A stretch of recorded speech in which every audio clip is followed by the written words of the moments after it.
las 8 de la mañana y 8 minutos, con 10 grados y 8 décimas, es el momento riverito del día. Estamos en comunicación con Juan Courel, analista político y presidente de Alaska Comunicación. ¿Qué tal, Juan? Fernando Amato, Demián Verduga, Lorena Álvarez te saludan. ¿Cómo andás? Lorena, ya. Hola, Juan, ¿me escuchás? Hola. Sí, ¿qué tal, Juan? ¿Cómo andás? Sí, ¿qué tal? ¿Cómo están? Ahora sí. Bueno, para no influirte en nada, te pregunto, ¿cuál es tu primer análisis de lo que pasó ayer en la ciudad de Buenos Aires? No voy a decir ninguna novedad que no se haya dicho, pero lo primero es que es algo con lo que, para ser autorreferencial, yo venía machacando, que es que en la ciudad de Buenos Aires, y esto aplica también a la provincia de Buenos Aires, es muy difícil que por desdoblar una elección, la elección se localice, ¿no? Y que la agenda sea local. Y lo que pasó ayer es que se nacionalizó la elección, que la elección en verdad iba a ser siempre nacionalizada, que las preocupaciones de la gente en este momento tienen poco que ver con las agendas locales, y bueno, y el único de los candidatos principales que hizo campaña 100% nacionalizada y lo hizo desde el primer día hasta el último fue el que salió primero. Uh-huh. Que tampoco lo hizo con una diferencia tan grande. Bueno, No, es sí. lógico es lógico que lo festejen. Si Santoro hubiera salido primero, también lo hubiera festejado, aunque lo Sí. hubiera hecho por medio punto, ¿no? De hecho, estaba la fiesta preparada y se le ahogó. Sí. Ahora, ¿y no hay también hay un mérito de estrategia? Bueno, todos hablan de Karina Milei, pero bueno, en realidad La Libertad Avanza, de ponerlo a Dorni de candidato, que eso nacionalizó un poco la elección. Bueno, La Libertad tenía varios personajes. En definitiva, lo que se hizo fue se plebiscitó A Milei. de alguna manera a Milei, ¿no? Y eso, cuando uno está gobernando, lo puede hacer con cualquiera, ¿no? Digamos, con cualquier persona que te represente. Pero sí, Adorni era uno de los tipos con mayor conocimiento y más instalado del gobierno, con lo que tiene sentido, ¿no? Nosotros en un primer análisis a la mañana temprano pensamos que hubo como un corrimiento del voto del PRO a La Libertad Avanza. O sea, mucho no cambió. Santoro sacó sus 27 puntos, 25 había sacado la última legislativa. Lo que hubo fue un corrimiento mayor a lo que daban las encuestas del PRO a La Libertad Avanza. Sí, es cierto. Sobre las encuestas el tema es que con una participación tan baja, ¿no? Sí. La realidad es que las encuestas, incluso las que invocaron, mucho no servían, ¿no? Las encuestas no se hacen saliendo a preguntarle a la gente y después sumando los resultados, ¿no? Al trabajo de campo, digamos, a la gente que uno encuesta, Sí. Después los encuestadores le aplican una ponderación. Claro. Que es una ecuación que se construye en función de los resultados históricos de determinado distrito y algún análisis sociológico que el que esté a cargo de la muestra hace. Sí. Bueno, cuando vota tan poca gente se rompe esa ponderación, porque se rompe cualquier tipo de análisis estadístico previo, porque realmente fue muy baja la participación. Uh-huh. Por lo tanto, es difícil saber qué pasó en función de lo que decían las encuestas. Lo que sí el análisis permitía saber, ya no desde ahora, sino desde que Milei pasó al balotaje, o diría que desde que Milei salió primero en las primarias de 2023, es que, digamos, el PRO ya había perdido en gran medida su razón de existir, ¿no? Y cuando en toda la primera etapa del gobierno acompañó a mano alzada cada una de las propuestas que traía el gobierno, es como que no tenía mucho sentido acompañarlos, ¿no? Pero bueno, más allá de eso, sí, fue una mala elección del PRO, sobre todo por la buena elección de Adorni. Es decir, que saque 15% de PRO a mí no me sorprende. Que Adorni haya sacado el 30%, uno diría, bueno, que dupliquen votos, bueno, eso sí, los deja mal parados y los condiciona a futuro, ¿no? Porque los ponen yo creo que Macri fue eligió esta estrategia de no ir con la Libertad Avanza con el objetivo de sentarse a negociar de otra manera. Y bueno, ahora va a salir muy debilitado, ¿no? Hace un rato discutíamos también a quién beneficiaba esta baja participación. ¿Fue para todos por igual o benefició a alguien, perjudicó a Es alguien? difícil calcular, pero a ver, históricamente uno diría que cuando participa menos gente le suele ir un poco mejor al peronismo. Ah, mira. Es muy fácil de establecerlo eso. Vos fíjate que siempre en las primarias, desde que existieron primarias, en las primarias el peronismo saca un poco más de porcentaje que en las elecciones generales. A veces mucho más y a veces un poquito más, pero siempre. Y siempre en las primarias vota un poco menos de gente que en las generales. Y eso se cumple, salvo que el único caso en el que no se había cumplido fue el año de la pandemia. ¿Por qué? Porque en las primarias votó ya demasiada poca gente.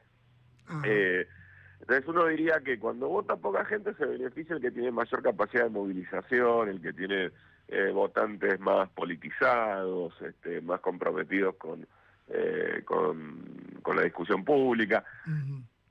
Pero a veces vota tan poca gente que no va ni ese, ¿no? Claro.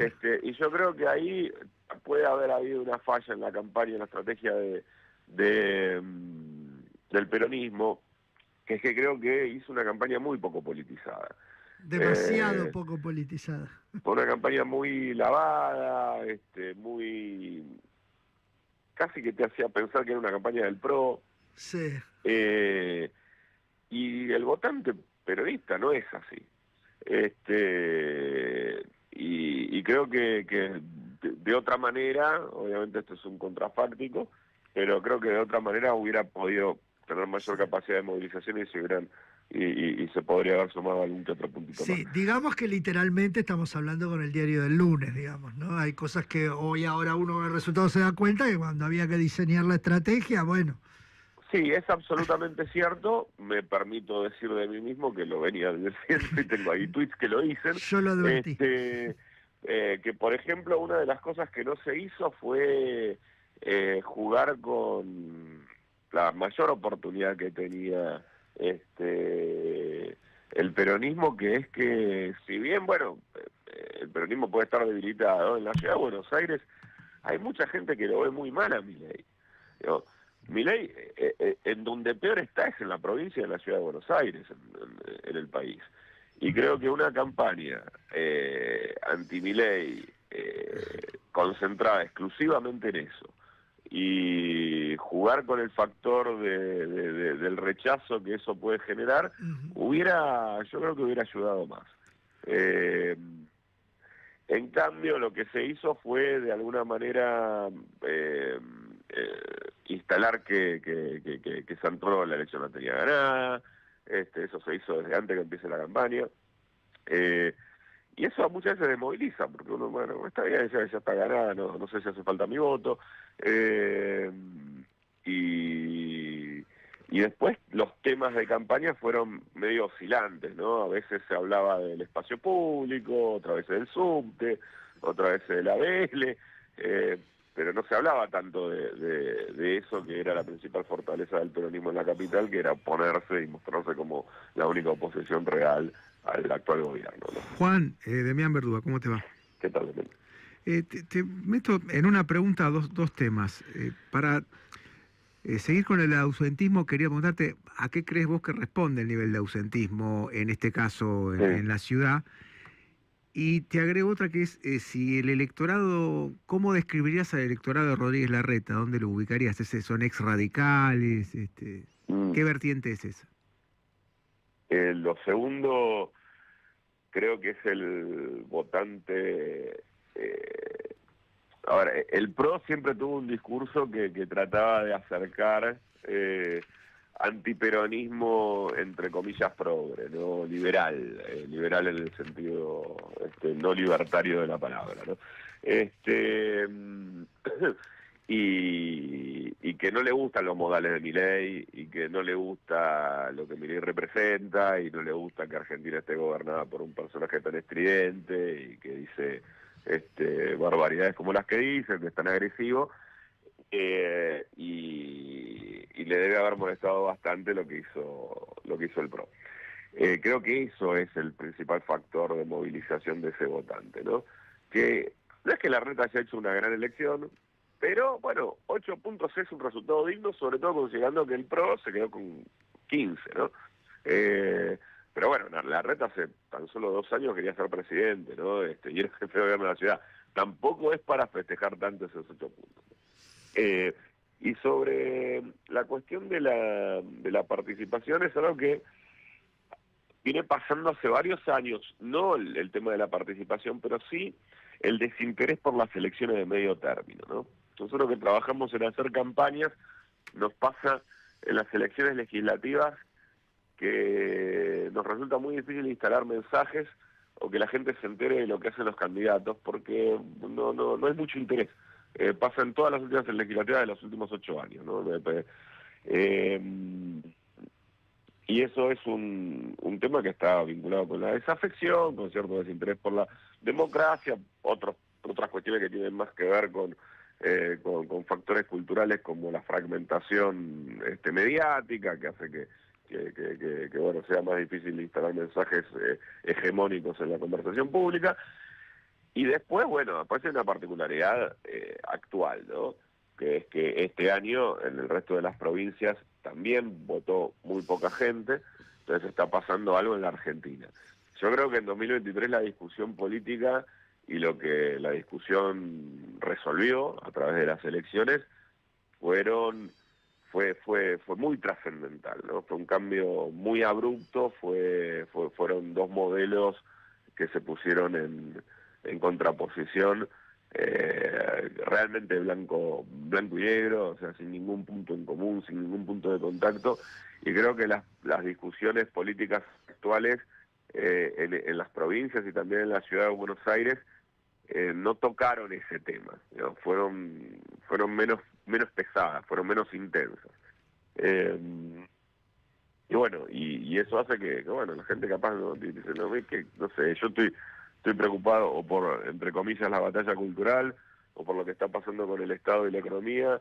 ¿Qué me importa a mí fijarme, no sé, las cuestiones de espacio público en la ciudad de Buenos Aires, ¿no? Juan, buenos días. ¿Cómo estás? Lorena te habla, ¿Qué Lorena tal, Álvarez. Lorena? ¿Cómo estás? Bien, ¿cómo estás?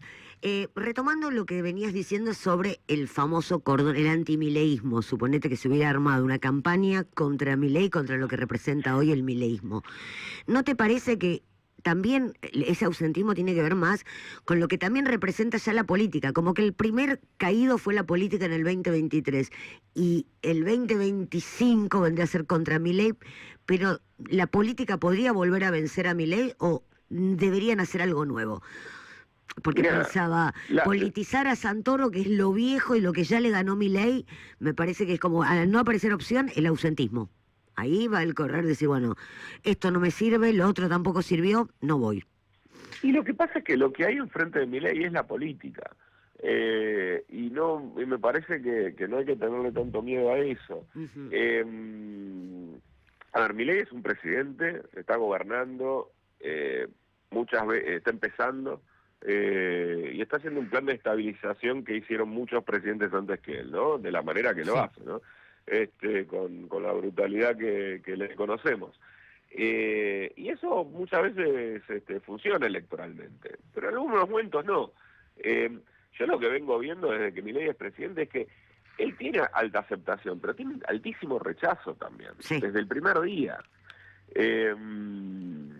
Entonces, yo creo que bueno, que esa actitud que yo defino culposa a veces del peronismo, para salir a plantarse frente al gobierno, tiene más que ver con tal vez no tener un modelo alternativo que contraponerle del cual esté convencido, seguramente por la mala experiencia del Frente de Todos.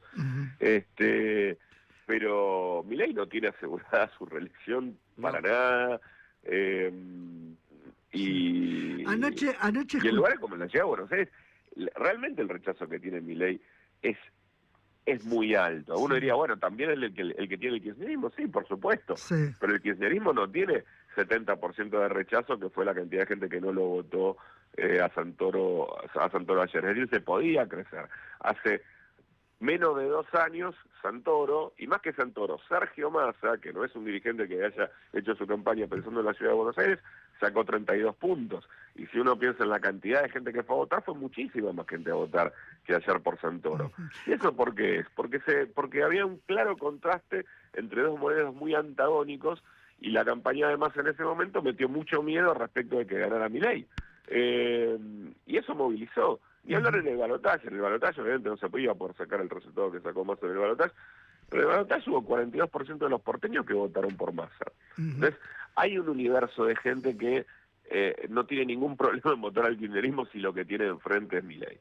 Anoche un abatido Mauricio Macri, lo escuchaba en la televisión, hacía este razonamiento, decía, que fue muy gracioso, ¿no? Porque decía Macri, Sí. bueno, Milei, tampoco está grande, es que reciba 1 año y medio de gobierno, te falta un montón. Yo dije, bueno, va a hablar de él, porque él al año y medio, de hecho en 2017 ganó y después Sí. le fue muy mal. No, él dijo, acordate lo que le pasó a Alberto Fernández, que... y yo decía, pero Mauricio, es tu experiencia. Pero bueno, él se la achacaba No, la a también Alberto está esa Fernández, situación. que bueno, mirá que todo cambia, ¿no? Decía Macri. También está esa situación, las elecciones de medio término no anticipan lo que va a pasar en 2 años, ¿no? Macri ganó muy bien la elección del 2017, Claro. por mucha diferencia, y al año y medio perdió por 17 puntos las primarias. Sí. Después, en 2013, Sergio Massa fue, Claro. fue el clarísimo ganador y después salió tercero. En 2021 ganó el ala larretista del PRO, la elección legislativa en la Argentina, y 2 años después desapareció Larreta. Entonces, no es que esto es definitivo. Esta es una foto del día de hoy.